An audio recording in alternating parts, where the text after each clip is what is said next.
తల్లిదండ్రుల యొక్క ప్రాధాన్యత మరియు హక్కులు.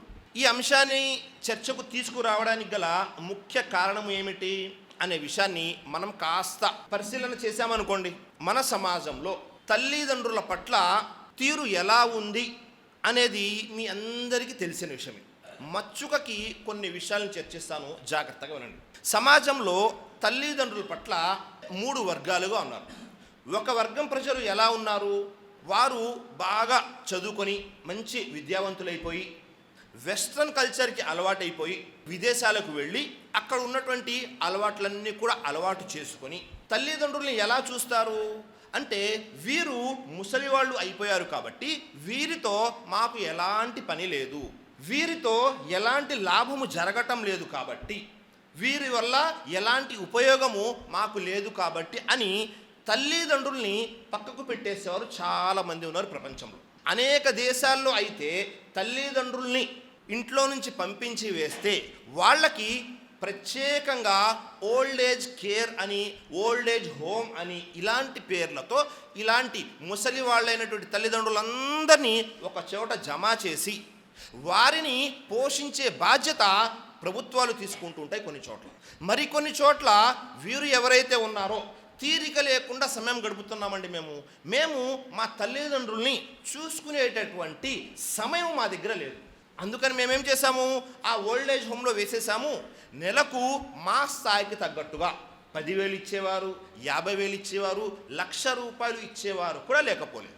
ఇలాంటి వర్గం ఒకటి ఉంది. అంటే ఎలాగైనా సరే ఈ ముసలి వాళ్ళైనటువంటి తల్లిదండ్రుల్ని వదిలించుకోవాలి అనే రకంలో ఇలా ఉన్నారు.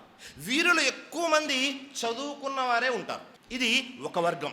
మరొక వర్గం ఎవరు అంటే, సమాజంలో వారు ఎలా ఉంటారు అంటే, కనిపించినటువంటి దేవుడి గురించి నాకు చెప్పమాకండి, నా కళ్ళ ముందు కదిలేటటువంటి నా తల్లిదండ్రులే నాకు దైవాలు నౌజుబిల్లా అని తమ తల్లిదండ్రులని ఒక అడుగు ముందుకు వేసి దైవంతో సమానం చేసేస్తూ ఉంటారు. వీరు ఎందుకని తమ తల్లిదండ్రులకి ఇంత విలువ ఇస్తారు, లేకపోతే ఎందుకని ఆరాధన చేస్తారు అంటే దానికి కూడా కారణాలు ఉన్నాయి.